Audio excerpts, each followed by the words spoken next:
Hello internet! While we wait for version 4, we do still have the Dahlia in this version, and of course, we're gonna be covering her in a guide today. She looks gorgeous, she makes a crazy face during her ult animation, and she's the shining star for the Super Break archetype that hasn't been the best for a while now. So, welcome to my The Dahlia guide, where I'll be bringing you through everything you gotta know about her in a simple way. Just a quick note, everything is here from the Creator Experience server. We'll start with an introduction and summary on the Dahlia. She's the best Super Break support that replaces May in most Super Break teams. However, because of how she works, she can actually be very strong in a no healer team when paired with someone like May. The Dahlia provides improvements to every popular Super Break team, even when compared to an E1 May that most people own today in the same setup. Her best value exists mainly with her skills zone, which allows all allies to deal Super Break damage even if the enemy is not weakness broken. This is not at the scale of just buffing your team, it just hard increases your damage output since you turn all the time you would spend breaking a long toughness bar previously into just pure damage output now regardless. Her most common and best team is when she's paired with Firefly, Fugue, and Lingsha, considering she also has a unique bonus ability that provides 20 fixed fire toughness reduction when a fire character implants a weakness, which is pretty catered towards just Firefly, and yeah, that just means she deals more damage and she gets stronger. With all that said, let's jump deeper into her kit. Feel free to use the timestamps if you want to navigate to somewhere more specific. The Dahlia's skill deploys a zone that lasts for 3 turns. After that, she deals fire damage to the target and the adjacent targets too. Her direct damage actually scales off her attack stat, but the multipliers are not that high since she mainly deals super break damage that scales with break effect. While this zone is active as well, all allies' weakness break efficiency are increased by 50%, and a toughness reduction taken by enemies while not weakness broken can be converted into super break damage. First of all, the weakness break efficiency increase can actually stack with May's weakness break efficiency increase too. So if you have both of them in the same team, you will be shredding enemies' toughness very quickly. And this actually makes a no healer team very viable since you're stopping enemies from taking turns by breaking them so quickly. You can actually trigger the super break damage even if you can't reduce enemies' toughness bar. So basically it'll happen no matter what boss you fight, even when the boss does not have any weakness. Moving to her talent, the Dahlia regenerates 35 energy and grants the dance partner state to herself and whichever ally that triggered the combat at the start of battle. So you usually want your main DPS to start the fight and you'll have the dance partner state on your main DPS and the Dahlia. After a dance partner attacks a weakness broken enemy, the toughness reduction from this attack is converted into 1 instance of super break damage at 60% multiplier. This just means more super break damage output when the enemy is actually weakness broken, so overall it's good. More importantly, however, is that this talent allows the Dahlia to launch a follow-up attack that does 5 hits to random enemies after the other dance partner attacks an enemy target. If this follow-up hits a weakness broken enemy, the toughness reduction from this hit will convert into 1 instance of super break damage at a bigger 200% multiplier. This will be the Dahlia's own biggest damage source. This effect can only trigger once per turn though, as shown with the symbol below her icon in battle. She also has 2 bonus abilities that help with the talent too. The first one increases other characters' break effect equal to 24% of her own break effect plus 50% for 1 turn when you enter combat. You can regain this entire buff effect, which would then last for 3 turns if the Dahlia receives healing or a shield. You cannot repeatedly trigger this within a single turn, nor do you need to since it will last for 3 turns after you start healing the Dahlia. Her second bonus ability allows the Dahlia to recover 1 skill point for every follow-up attack the Dahlia performs. However, you can only gain this skill point for every 2 usage of her follow-up attack, but overall it helps up a ton with characters like Firefly in a super break team since she does use quite a lot of skill points if she doesn't have Eidolons. Moving on, the Dahlia's ultimate inflicts an 18% defense reduction on enemies before attacking all of them. Since this is not a zone effect, if a new enemy comes in, they will not have this defense reduction unless the Dahlia uses her ult again. It is an issue where you won't have 100%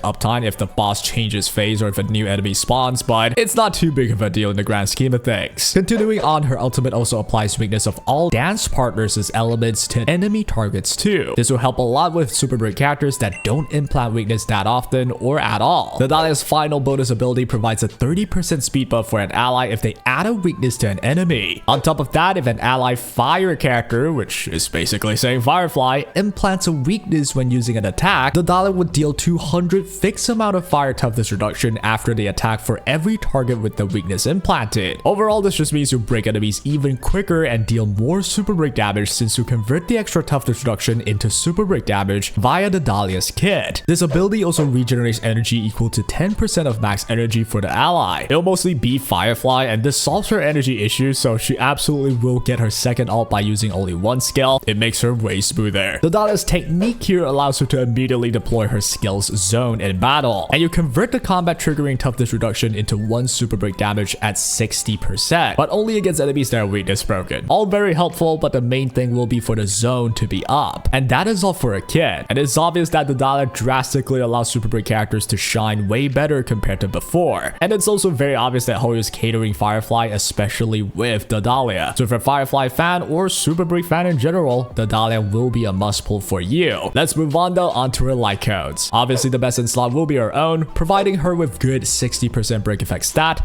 and 32% break damage increase for herself and whoever triggered combat. More importantly, this light cone recovers 1 skill point when the Dahlia uses her ultimate. It says this can only trigger once, but the trigger count resets when using ultimate, so you essentially get a skill point every ultimate. Now this light cone isn't necessary for the Dahlia to function, though it does provide decent damage improvement and overall versatility from the skill point regen. But well, if you're looking for alternatives, you can consider the good old Resolution Shines as Pearls of Sweat light cone for the defense reduction, Holiday Third Mate Escapade for vulnerability, or the free 5-star solitary healing for the simple break effect. Just note that you should not use 2 Resolution light cone in the same team since it does not stack twice. As for relics, you're looking for the 4-piece Iron Cavalry set and the 2-piece Forge of Kalpagni set, a very standard break effect setup. Alternatives are similar to most other break effect characters too, like 4-piece D for 4-piece Watchmaker. In terms of ornaments, it'd be the 2-piece Talia or even the 1 Vox set just for the action advance. In terms of main stats, there are a lot of options. The Dahlia does scale off attack for her direct damage, but it's not even a lot of her damage output, so going for attack percent, HP percent, or defense percent on the body would all work out. For boots, go for speed. For orb, go for attack percent, HP percent, or defense percent as well. And for the rope, it's the obvious break effect main stat. Her sub stats are simple, go for break effect or speed. And with that out the way, let's take a look at her teams. Her best team is obviously going to be Firefly, Fugue, the Dahlia, and Lingsha. No surprise on this one, especially when the Dahlia straight up helps fire element characters that can inflict weakness to regen energy. Firefly needs energy, and it has been an issue that she takes a long time to get back into her ult after her first ult. Usually people solve it now with a quid pro quo light cone on your healer, but with the Dahlia, you have way more leeway, and it's guaranteed that Firefly will get her ult back without being too awkward with energy. This is an extremely direct and obvious way for Hoyoverse to help out Firefly by having the Dahlia just specifically buff this element, which is Firefly's element, right? Now in terms of damage output increase, it is still quite obvious. Firefly's overall damage output drastically increases, especially because she can deal super big damage even when enemies are not broken. Even the rest of his supports and healers can do good damage to clear off weaker mobs now with the help of this effect. In terms of pure meta talk though, unfortunately this team is not going to match the level of the best teams like Castris or Finan. However, you can expect this team to still work right now, with an average clear time of 1 to 2 cycles in MOC with normal investments during their week. The alternative teams will be the same exact team, except you'd swap out Firefly for Boothill or Rappa. Both of these characters sees massive improvements since again, you can trigger super break without breaking anyone. Being able to implant their respective elements via the Dahlia's ultimate as weakness on the enemies further improves the experience with using these older characters too. But in the end, they are older characters for sure, so they won't be able to hit top tier of the current meta. Although hey, they definitely still work in endgame way easier now with the addition of the Dahlia. These are the obvious teams since there's only so many super break characters out there, and the Dahlia specifically supports super break, right? Now if you want to get creative though, using the Dahlia with a break effect Anaxa might also be doable since he breaks enemies a lot and implants pretty much every weakness is out there. It's fun, but it's not optimal. To talk about optimal though, I actually think the true meta value of the Dahlia is to be used in a no healer team and very fast super break clears. Even with those specific preparations, you can use the Dahlia, Fugue, Runmei, or Harmony MC plus any break DPS to form a hyper aggressive super break team even without a lot of Eidolons. In fact, I'm able to pull up a no healer clear with just their signature with no Eidolons, and it might actually get better if you use Dance Dance Dance instead of some of these light codes. This team works much better than expected since you are not limited to doing damage only if you break enemies with the Dahlia, since the Dahlia now allows you to just land super breaks. Not to mention her weakness break efficiency increase is able to be stacked with Runmei's same effect. On top of that, if you have an E1 Runmei, which is pretty common right now since we got one for free, you'll be shredding weaknesses insanely quickly along with getting really good damage bonuses, dealing very high damage overall without caring about weakness breaking at all. And when you do weakness break, your damage dealt increases by a lot and can still stall enemies after breaking their weakness with Runmei's ability. So this team actually syncs perfectly, and the Dahlia would be the final piece of the puzzle for this super break team to really come into effect very quickly, because previously you would think they're wasting a lot of their potential, just wasting their effort and energy trying to break enemies, and now they can just do damage. However though, a no healer team is not too realistic to do in the long term. It is definitely possible, and it's actually a great team that clears with the least time possible though. So yep, before you write off the Dahlia as absolutely useless, do think about this. It's actually quite impressive. Finally though, let's take a look at her Eidolons now. To first start with the pull priority, I do recommend getting her E2 before her light cone, but overall I straight up recommend to not pull any of them since she only works well at E0 S0, especially paired with your fireflies that probably has some Eidolons. To start with for E1 though, it increases super break damage multipliers for all allies, which translates to solid damage boost. But more importantly, after a dance partner uses an attack, the Dahlia deals additional fixed amount of toughness reduction equal to 25% of enemies' max toughness, up to a maximum of 300 toughness points. This is actually a big amount of toughness reduction, and it especially helps no heal teams where you have to break bosses and enemies very often and as fast as possible to be very safe. And yet with the overall damage increase, it's a solid Eidolon. It's solid value considering you can also work on getting her E2, where she decreases all enemies all-type resistance by 20%. All-type resistance reduction, as you know, is quite the rare effect, hence way less diluted, which all in all means it's quite valuable and translates to very good damage boosts. You also get the will state from the Dahlia's ultimate that reduces defense whenever an enemy enters the field now, so you essentially have 100% uptime on that effect. It makes her kit works even better. So yep, if you really love the super break archetype, getting this E2 allows for a good damage improvement overall, and it's quite solid value. The Dahlia's E4 mainly increases her own damage output, where you get 5 more hits on the follow-up attack, and upon using it, all enemies get increased damage taken by 12% too. It mainly boosts her own damage output and slightly increases damage on the whole team. It is not really worth going for specifically unless you're going for E6 all the way though. Now her E6 increases the dance partner's break effect by a huge 150% first of all, and then her follow-up also advanced the next action of all dance partners by 20%. The main value of this Eidolon will be the damage increase along with the action advance, which overall makes your clears faster. However though, I personally don't think it's worth going all the way to E6 unless you really love her a bunch and love the super break archetype a lot, because in the end it's just the obvious case of version 4 coming. If you are gonna E6 someone, you best be loving them, or you're just looking for really strong characters, then the new characters coming your way in the next version will be a better bet for you to go E6 them instead. With all that said, that is all for the guide. In conclusion though, I think the Dahlia is a very direct idea of Hoyoverse to make super break teams more viable. While the common super break team won't be outperforming the top meta team right now, I actually do think the Dahlia opens up to a lot of super fast clears without healers for the super break archetype. I've already broke down if you should go for her in another video, but generally I do think the Dahlia is a strong character, and you have to get her if specifically for the super break teams, and you have to get her if you want to use the super break team well in today's meta. For players that prefers the strongest stuff, version 4 is on the horizon. Save all the way or burn resources on current banners like Cyrene or Finan, or even some of the reruns if you're a big fan of them, and I think that'll be the best way to go. And of course, if you're just a casual gamer, pull for who you love. Like your boy gonna get that to Dahlia, even if it means we might just see way better teams in the next version. In any case, I hope I helped you out. Let me know what you think about the character and let me know if you're going to be pulling for her. That'll be all. Take care.